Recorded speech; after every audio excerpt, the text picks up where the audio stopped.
Welcome to Season 4 of the Lead with Coffee podcast, where we continue the journey into how you can change the culture in your business and your home through simple leadership practices. Grab a cup of coffee and get ready to join into today's conversation. Welcome back to Lead with Coffee. Today, we want to spend a little bit of time talking about health and wellness for your team. And retaining employees in a small business is a unique challenge that not all leaders are really ready for. And it's hard to attract and retain staff in a business like ours versus a large corporation where there's perceived benefit advantages and not just salaries, but benefits. And so you have to think out of the box and create a culture that's employee-centered. And so today we want to dive into what we're doing that's actually working and a best practice for small business. Because I think the misperception of small business is that you lose a lot of the health and wellness benefits and, flexible spending accounts, 401ks, all those things when you go to a small business. But you can have 10 employees or less and have all those things. So we'll dive into a little bit about what's working well, what doesn't work well, and just our experience over the last 35 years of running a small business with employees that go back 20 plus years. We have longevity and we have a team that actually desires to come here because of what we offer. And that's not normal for small business. They come here because of us. Wow. Because we're so awesome. This podcast just took a shift. I think that's another podcast on arrogance. Just having some fun. But we'll go back a little to kind of what's working well, what's not working well. And so we decided a couple of years ago that the traditional benefit package was boring, to be honest with you. And what we would find is that no matter if you have the gold or platinum or whatever benefit package you choose, there's still a lot of out of pocket. I was just at the dentist yesterday, and it seems like no matter what you do, it's $1,500. And if you go to the eye doctor, it's $200 to $400. And that's with top tier benefits. And so we started to realize with our team, it's fun because we can experiment in a small business. We make the rules. And so we said, what if we did a $500 health and wellness when we start the year? A couple of years ago, we started this, and you could use it for anything health and wellness. You could use it for a gym membership. You can use it for gym equipment, if you wanted supplements or whatever it was for you that you felt would improve your health and wellness. We didn't define it for them. We just said, you get reimbursed $500. And this was pre-COVID. And it was a hit, right? Yeah, it was a hit. And, even for me, having gone to the gym so many years, knowing that's $400 to $500 investment every year, the staff were excited to be able to possibly join a gym or to be able to build their home gym, or do a bunch of different things where they typically want to do something, but we're not willing to take the money out of their own pocket. It wasn't important enough to spend the money on. So to say, hey, we are giving you this benefit went over really well. Yeah, and so, as a company, we're spending $4,000 to $5,000 a month on 7 employees for their medical, dental, vision, all those things. But yet this $500 a year reimbursement was like so fun for them because it was almost like play money, but it was play money for themselves to be used on themselves on something that would make them healthier, happier, more mindful, whatever. I mean, some of us used it for medical treatments, or for the spa, go to the sauna, whatever it was for you that helped you focus on your health for the day or for the year. And if you watch our team, they're a small group, but yet they can teach you so much. So we could do a 5% raise, and like we have, or we could add another $500 to this health and wellness reimbursement for the year. And guess which one gets the bigger reaction? We did both this year. And what got the bigger reaction was the $1,000 health and wellness reimbursement versus the 5% raise, which for some is $5,000 to $10,000. But the $500 in my pocket, I do whatever I want with it increase was what they keep talking about. So it goes to show you, employees are not money driven by salary. It is, what is this add-on benefit that might cost you hardly anything that to them is so valuable? Yeah, and as you're talking about that, I'm just thinking about how many interviews that I've been in over the last 15 years with potential staff members and asking what the benefits are, what the salaries are, and a lot of them might have been coming from a larger business, and some of them just like the small business atmosphere, and they're like, yeah, I'm all in. Let's do this. But others were like, oh, what about a car? And at the time I was like, a car? What do you do? I don't even have a business vehicle.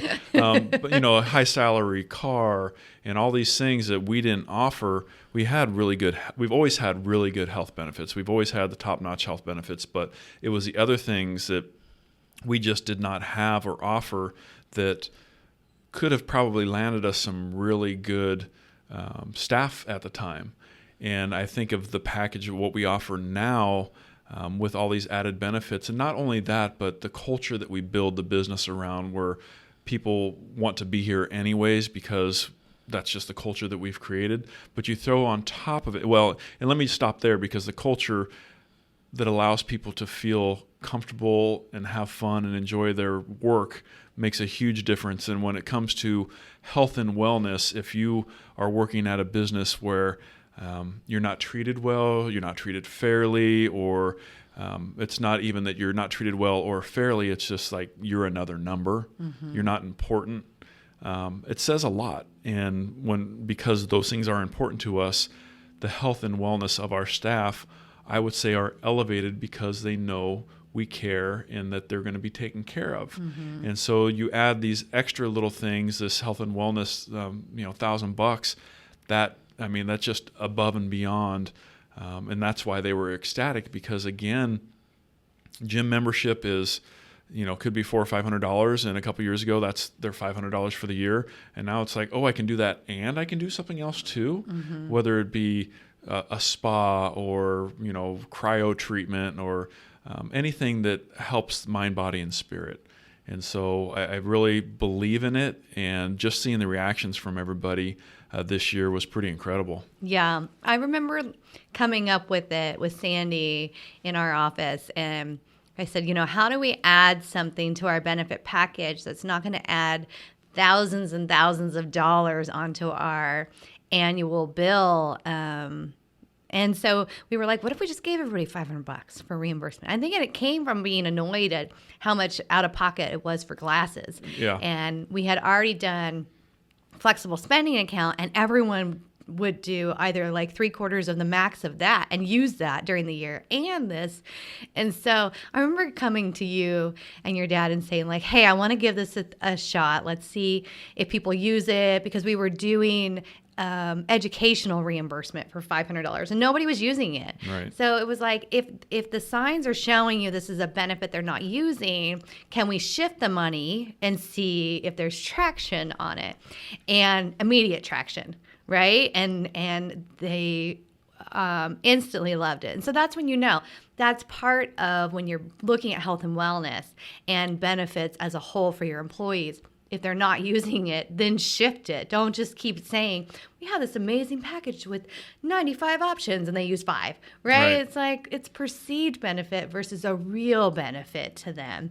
Just like a 5% raise. Sounds great, but most of them are like, I would rather have a bonus equal to my 5% all at once, and then I have this chunk of money that I can decide to do a home improvement or take a trip or whatever, versus the 5% cost of living increase that's going to turn into $150 a paycheck after taxes. You're like, I don't even feel it. I don't see it. But if someone were to get a $5,000 bonus that's equivalent to their 5% raise, well, they get 3,500 of that. And then how much more of an impact is that to them? And the net to your business is not any different at the end of the year. You still gave them a 5% raise. You just gave it to them in one lump sum as a bonus. So we've done both and we've watched both. And honestly, I think with our team, we just did the 5% raise. And again, they were more excited about the $500 extra health and wellness than they were about their raises. Right. And because the 5% raise, I mean, it's like, okay, now I can get a full tank of gas. Right. It's already gone. Seriously. But last year we did bonuses and and you can catch them off guard with it. It's a little more fun. So this is all part of being a small business, is that you have to learn how your employees feel appreciated, and everyone's different. Mm-hmm. But with our team, they get more excitement out of small gestures that are direct impact to them versus something like a salary increase that feels like Uncle Sam got it, right? Yeah. So the other difference, like David said, health and wellness is a culture. This is not something that's just this thing that checks off your HR handbook. When you make it part of your culture, then you continue the conversation that health and wellness is not a physical thing. It's a mind, body, spirit. It's all of it together. How are we pouring into you? Are we paying attention to mental health? Are we paying attention to, if you're a spiritual person, are we having conversations that allow you to talk about it if you want to? Or are you taking time away and going and sitting on the beach? What are you doing? How are we encouraging that for you versus like work, because that's what you're here for and that's all we care about. And so really this year, I think after coming off of a couple years of a lot of extra stress just coming from the pandemic that just has worn everyone's mental health down, whether they acknowledge it or not. We're already starting the year and we're having these conversations about take time for your mental health, pay attention to it, because you're not even realizing that you have adapted to this kind of chaos being normal. And 2 years ago, this wasn't normal. You weren't always wondering what was going to happen and negative, and death everywhere around you on the news. But now it's normal. And how are we mentally going like, I got to get back to a place of peace? Because if I turn on the news, it's not going to be peace. But how do I find that in myself? So part of the health and wellness plan is leading your team to be okay having those conversations, encouraging them to pause. We're shifting away from a 40-hour work week, and we're finding what fits for our company. Right now it's 36, where you have an extra 4 hours on Fridays to go focus on your health and wellness, right? Yeah, and to speak into that, and part of the reason we decided to go that direction is prior to the pandemic, you were pretty much had to be in the office for 8 hours a day, 40 hours a week, but how much of that time were you actually working? What's your commute? Is it 15 minutes? Is it an hour? And then once you get to the office, is it 15 minutes or 30 minutes of saying hi to everybody in the morning and then getting your morning coffee, and has an hour already gone by before you even started to do any sort of work? That is a normal for some people. Other people are all about business and go right and go to work, and that's fine too. Everyone's different, introvert, extrovert.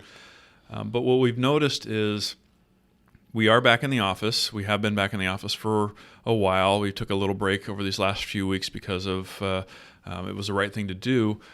But when people were working at home, they were overall more efficient in the day and could get more done in the day, take away the commute, take away the time at the water cooler and all those things. We missed it. We missed spending time with everybody, but we realized that we were getting even more efficient in the work that we were doing. We weren't focused on being clocked in and being in your seat for 8 hours every day, and the boss is watching to make sure you don't leave early, because you couldn't really. I mean, you could, but that wasn't our culture, to make sure that everyone checked in with us at 4 p.m. that, okay, I'm done for the day. it wasn't the reality, but we were still producing. Mm-hmm. We were still doing a really good job, and we had a great year last year, and we became so much more efficient on so many things that we realized, hey, if we can get this done in 40 hours, which is a perceived 40 hours that you're supposed to work full time, in less hours, and you have a little more time for yourself, and for us that's going to be a Friday afternoon, just think of how much more prepared our staff is going to be, or your staff would be, coming back Monday morning. Mm-hmm. And so that's kind of the mindset we had and what we've rolled out, and it's working well. And we've explained to the staff that we are going to try this. This isn't set in concrete. We can shift it any day we want to, but we're going to give it a try and see what happens. And if this continues to work well and we can be even more efficient and people's health and wellness is better, they're not as stressed, all those things that are related, then we'll continue to add more to it, make more changes, shift and adapt to what works best for our company, with the focus that not only, obviously, we're a business, we have to be profitable, we have to do good work, we strive for excellence, all those things, but that the health and wellness of our staff is at the top of that list. Yeah. And let's be honest. This is something that if we rolled it out 5 years ago, would never have flown in this company. No. It was a billable hour. You must be billable or your job is at risk. That was the culture. But that was also what society was saying was normal for a professional service. And over the last 5 years, we've realized that your work culture impacts the health and wellness of your team. And if you're driving them to bill versus driving them to be successful and efficient, then your bottom line is going to show that. Because if you're only focused on the billable hours and that you have 40 hours, so spend 40 hours, you're never going to have profit margins past where you've always been. But if you shift them to let's focus on work completed versus hours worked, guess what? We found margin. And what did we do with that margin? We found more clients. And it's really interesting what happens. Your profit increases. But all you did was say to the employee, if you have 8 hours of time, don't just kill it to bill 8 hours to that client if the work for that client was 1 hour. It just isn't efficient. Not efficient for you. It's not good for the client. And that's how business was going for so long. Yeah. Clock in, clock out. And so we've seen the trend of what happens when health and wellness includes an area that focuses on work completed versus hours worked, because it's a direct impact of the health of your employees and the health of your organization at the same time. So when we did our strategic planning for the year this year, one of our main goals is health and wellness. And inside that goal is to shift focus. And if it's not a priority for you and your goals, then it will never be something that your organization really strives to excel at. So for us, it's a whole package. It's about saying to your employees, there's monetary, there's things that are not monetary. It is us acknowledging that we're going to have seasons of high stress, which also means that we're going to have seasons where we're telling you to take a week off. And don't worry, just go. It's not about time on the books. It is take a week off. You've come through a really hard project. It's time for you to take a week off. It's time to close the office for a week at the holidays so everyone can de-stress. It's time to go work from home. Should a pandemic rise up and everyone's feeling high stress of being in an office, it's time to pivot again. And I think this is part of what we're saying as leaders. When we say health and wellness, it is all these things wrapped together that says to your employee, you matter. Your health matters. Everything about you matters, because if you don't take care of yourself, and if I don't give you margin to take care of yourself, then what happens to my business if you're not here? Yeah, and going back to how we found margin and efficiency, and this old adage has been around for a long time. It's like, you call a plumber because you have an issue with your garbage disposal, and he shows up, and you already know you're going to pay $150, $200 because that's the price to get it fixed. And he comes up and he fixes it in 5 minutes, and you complain, well, 5 minutes worth of work, why am I going to pay you $200? And it's like, no, you've paid me for the last 30 years that I have the knowledge and expertise to come in to know what to look for and be done in 5 minutes. So we feel the same way. We have been in this business, we've been doing things, and we've worked our systems to be more and more efficient, that our time can be done, our task can be done in a lot less time because of our experience. We have a very seasoned team, and we know how to do things efficiently. And so we've realized that with that margin of focusing more on work completed instead of hours worked, we can get a lot more done more efficiently in that time, and still providing the excellence to the client. The striving for excellence, not perfection, but excellence, is part of who we are.